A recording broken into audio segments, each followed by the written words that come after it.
Assalamualaikum warahmatullahi wabarakatuh. Perkenalkan, nama saya Amanda Nurrahma dari Fakultas Syariah dan Hukum, jurusan Hukum Ekonomi Syariah, kelas H1B.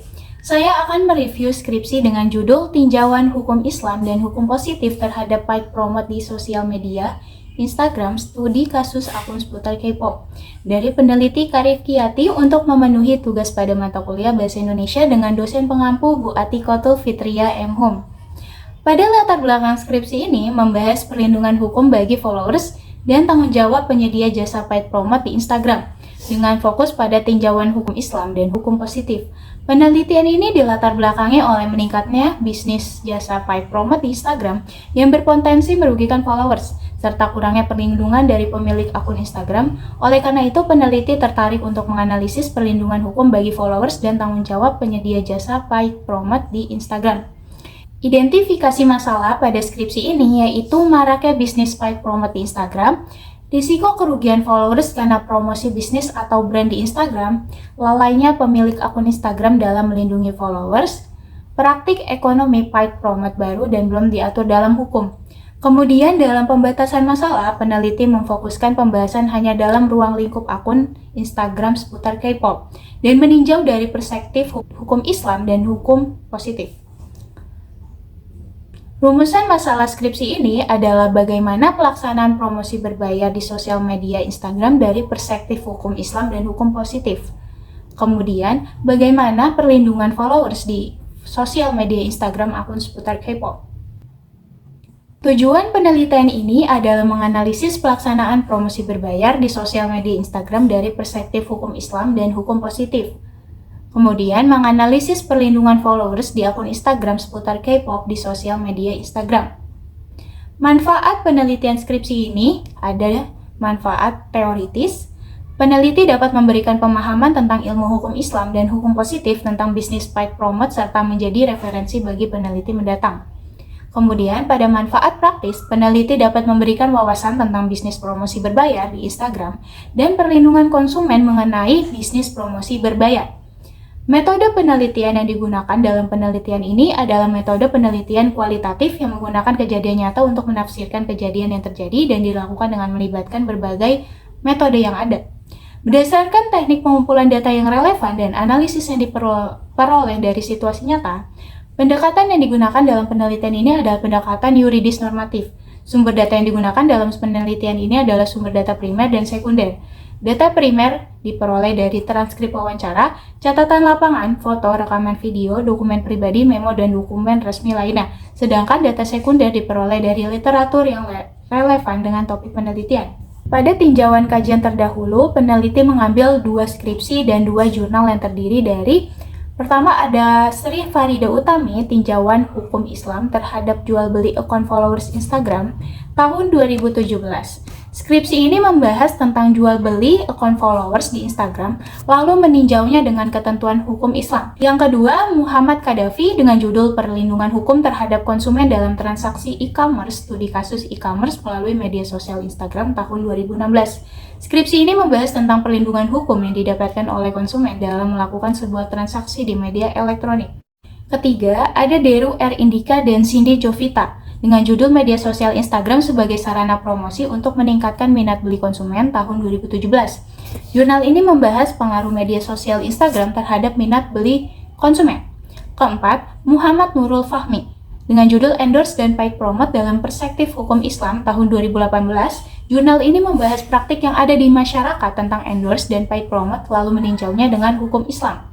Peneliti menuliskan pada bagian kerangka konsep paid promote pada akun Instagram seputar K-pop terdiri dari pelaksanaan yang dari online shop dan admin akun seputar K-pop kemudian menuju ke etika bisnis hukum dan etika promosi Islam. Kemudian pada tinjauan hukum Islam terdiri dari Al-Quran dan hadis yang kemudian menuju ke etika bisnis hukum dan etika promosi Islam. Pada tinjauan undang-undang perlindungan konsumen yang kemudian undang-undang informasi dan transaksi lalu ke followers. Pada bab 2, peneliti membahas tentang paid promote dalam Instagram dan tinjauan umum tentang perlindungan konsumen dimulai dari paid promote dalam Instagram. Paid promote merupakan salah satu metode promosi populer di Instagram yang dapat menguntungkan bisnis online dan akun dengan banyak pengikut. Namun, pengguna dan penyedia layanan promosi berbayar harus menerapkan etika Islam dan promosi untuk menghindari penipuan dan praktik tidak etis lainnya. Konsumen atau pengikut juga harus belajar bagaimana memilih toko online dengan baik agar tidak tertipu dengan ulasan yang menarik dan spekulatif. Beberapa kasus terkait bisnis promosi berbayar di Instagram dapat merugikan konsumen sehingga perlindungan konsumen perlu ditingkatkan.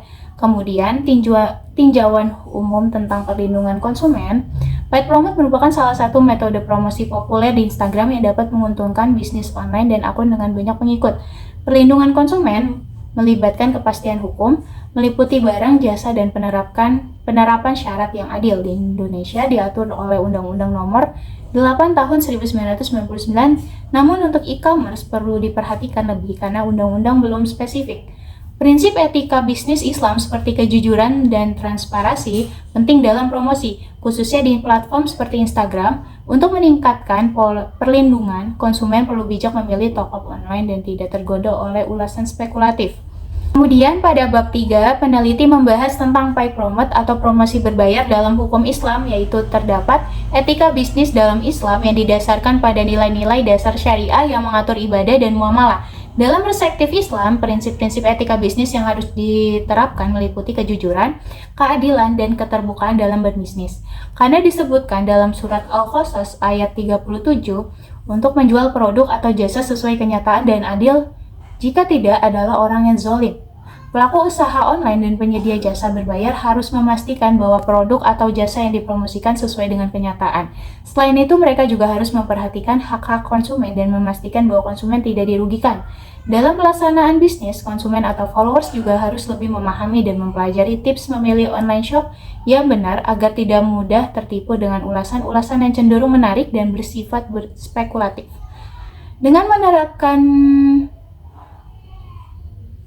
Dengan menerapkan prinsip-prinsip etika bisnis Islam dan memperhatikan hak-hak konsumen, pelaku usaha online dan penyedia jasa berbayar dapat menjalankan bisnis mereka dengan baik dan memberikan perlindungan yang lebih baik bagi konsumen. Kemudian, ada etika promosi dalam hukum Islam yang dijelaskan oleh peneliti bahwa dalam pelaksanaan bisnis, pelaku usaha harus memperhatikan hak-hak konsumen dan memastikan bahwa konsumen tidak dirugikan dalam pelaksanaan bisnis. Dalam promosi atau iklan, pelaku usaha harus jujur dan tidak mudah mengobrol sumpah. Dalam pelaksanaan jasa paid promote di Instagram, pelaku usaha online dan penyedia jasa paid promote harus memastikan bahwa produk atau jasa yang dipromosikan sesuai dengan kenyataan dan tidak menyesatkan konsumen. Konsumen juga harus mempelajari tips memilih online shop yang benar agar tidak mudah tertipu dengan ulasan-ulasan yang cenderung menarik dan bersifat spekulatif. Dengan menerapkan prinsip-prinsip etika bisnis Islam dan memperhatikan hak-hak konsumen, pelaku usaha online dan penyedia jasa paid promote dapat menjalankan bisnis mereka dengan baik dan memberikan perlindungan yang lebih baik bagi konsumen. Lalu terdapat analisis pelaksanaan paid promote di sosial media Instagram. Menurut hukum Islam, peneliti mencantumkan, pertama, paid promote atau promosi berbayar di akun Instagram seputar K-pop.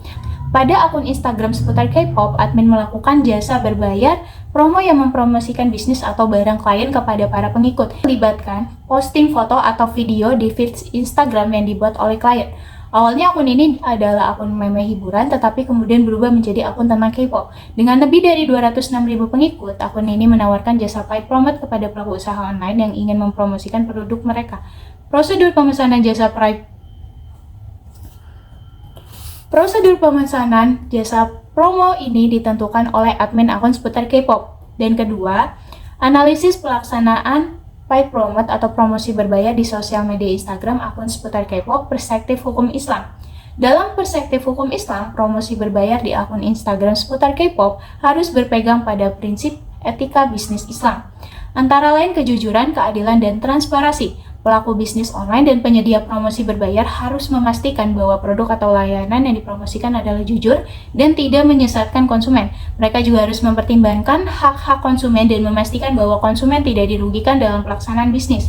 Followers juga harus belajar memilih toko online dengan bijak agar tidak tertipu dengan ulasan yang menarik dan spekulatif. Selain itu, dalam perspektif hukum positif, promosi berbayar pada akun Instagram seputar K-pop harus mematuhi ketentuan Undang-Undang Perlindungan Konsumen dan Undang-Undang Informasi dan Transaksi Elektronik. Pada bab 4, peneliti membahas tentang paid promote atau promosi berbayar dalam hukum positif, yang membahas analisis pelaksanaan paid promote atau promosi berbayar, perspektif hukum positif, dan perlindungan followers di sosial media Instagram akun seputar K-pop. Pada analisis pelaksanaan paid promote atau promosi berbayar, perspektif hukum positif dijelaskan bahwa bisnis paid promote atau promosi berbayar belum memiliki payung hukum yang mengatur mengenai praktik paid promote di Indonesia. Pelaksanaan jasa paid promote di akun seputar K-pop harus memperhatikan ketentuan-ketentuan yang diatur dalam Undang-Undang Perlindungan Konsumen dan Undang-Undang Informasi dan Transaksi Elektronik. Dalam perspektif hukum positif, aspek perlindungan hukum terhadap konsumen atau followers sangat lemah karena tidak ada complaint handling mechanism yang disediakan oleh penyedia jasa atau pelaku usaha. Oleh karena itu, penting bagi pelaku usaha dan penyedia jasa paid promote untuk memperhatikan perlindungan hukum terhadap konsumen dan menyediakan complaint handling mechanism yang dapat membantu menyelesaikan masalah yang timbul. Pelaksanaan jasa paid promote di akun seputar K-pop harus memperhatikan hak-hak konsumen dan memastikan bahwa konsumen tidak dirugikan dalam pelaksanaan bisnis. Kemudian, perlindungan followers di sosial media Instagram akun seputar K-pop. Perlindungan hukum terhadap followers di akun seputar K-pop sangat lemah karena tidak ada mekanisme penanganan pengaduan yang disediakan oleh penyedia jasa atau pelaku usaha. Oleh karena itu, penting bagi penyedia jasa berbayar untuk memperhatikan hak-hak pengikut dan memastikan bahwa produk atau jasa yang dipromosikan sesuai dengan kualitas yang menjanjikan dan tidak mengirim pengikut. Pelaksanaan jasa paid promote harus memastikan bahwa konsumen tidak dirugikan dan iklan yang dipromosikan tidak menyesatkan konsumen. Pada bagian kesimpulan, peneliti menyimpulkan bahwa penting bagi pelaku usaha dan penyedia jasa paid promote untuk memperhatikan perlindungan hukum terhadap konsumen. Prinsip-prinsip etika bisnis dan ketentuan-ketentuan yang diatur dalam Undang-Undang Perlindungan Konsumen dan Undang-Undang Informasi dan Transaksi Elektronik, pelaksanaan jasa paid promote harus memastikan bahwa konsumen tidak dirugikan dan iklan yang dipromosikan tidak menyesatkan konsumen. Pada saran, peneliti memberikan beberapa saran yang dapat diambil, yaitu pentingnya penyedia jasa paid promote untuk memperhatikan hak-hak followers dan memastikan bahwa produk atau jasa yang dipromosikan sesuai dengan kualitas yang dijanjikan dan tidak menyesatkan followers. Selain itu, penting juga bagi penyedia jasa paid promote untuk memperhatikan ketentuan-ketentuan yang diatur dalam Undang-Undang Perlindungan Konsumen dan Undang-Undang Informasi dan Transaksi Elektronik, serta memastikan bahwa followers tidak dirugikan dalam pelaksanaan bisnis. Dalam skripsi tentang tinjauan hukum positif terhadap paid promote di sosial media Instagram, studi kasus akun seputar K-pop, yang saya baca, pendapat saya tentang kelebihan dan kekurangan skripsi ini yaitu, pada kelebihan, metode penelitian yang digunakan adalah metode kualitatif yang memungkinkan peneliti untuk memahami fenomena yang terjadi secara mendalam dan menyeluruh. Hal ini dapat membantu pembaca atau peneliti lainnya untuk memahami isu-isu terkait paid promote di media sosial dengan lebih baik. Kemudian, skripsi ini membahas isu-isu yang relevan dan penting dalam konteks media sosial, seperti pelaksanaan paid promote, penipuan dalam konteks promosi, dan perlindungan konsumen. Hal ini dapat membantu pembaca atau peneliti lainnya untuk memahami isu-isu terkait paid promote di media sosial dengan lebih baik. Skripsi ini mencantumkan ucapan terima kasih kepada berbagai pihak yang telah membantu dalam penulisan skripsi ini, termasuk Dekan Fakultas dan Allah SWT. Hal ini menunjukkan bahwa penulis menghargai kontribusi dan dukungan dari berbagai pihak pada penulisan skripsi ini. Kemudian, pada kekurangan, teks yang disediakan tidak memberikan informasi yang cukup untuk mengevaluasi secara menyeluruh kekurangan dari skripsi ini. Oleh karena itu, sulit untuk memberikan penelitian yang akurat mengenai kekurangan dari skripsi ini. Kemudian, skripsi ini mungkin memiliki keterbatasan dalam hal cakupan dan generalisasi. Penelitian ini hanya berfokus pada satu akun media sosial seputar K-pop dan tidak mencakup akun media sosial lainnya. Selain itu, penelitian ini harus dilakukan pada satu waktu tertentu dan tidak mencakup periode waktu yang lebih lama. Oleh karena itu, sulit untuk menggeneralisasi hasil penelitian ini ke seluruh akun media sosial dalam waktu yang lebih lama. Dan skripsi ini mungkin memiliki keterbatasan dalam hal metodologi. Meskipun metode penelitian kualitatif yang digunakan dapat membantu memahami fenomena yang terjadi secara mendalam dan menyeluruh, metode ini juga memiliki keterbatasan dalam hal generalisasi dan validitas. Oleh karena itu, hasil penelitian ini mungkin tidak dapat diterapkan pada khalayak yang lebih luas atau dianggap sebagai representatif secara keseluruhan. Sekian review dari saya, mohon maaf jika ada kata yang kurang baik. Wassalamualaikum warahmatullahi wabarakatuh.